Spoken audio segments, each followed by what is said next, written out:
Who actually owns the North Pole? I'll give you a big hint, it's not Santa Claus. Sorry, kids.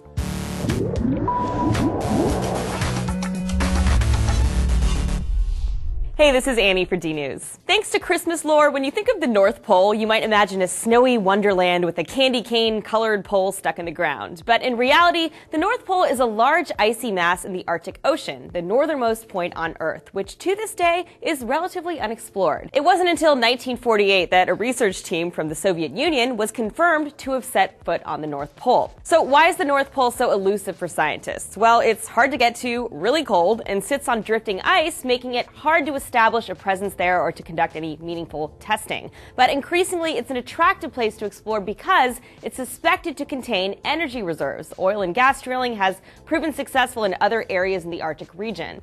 And several countries have territories close to the North Pole, including Denmark, Russia, Canada, and Sweden, but no one actually owns it. In 2007, a Russian team was the first to descend the actual seabed beneath the North Pole, planting a titanium flag there. And that move was widely interpreted as a symbolic claim to the region.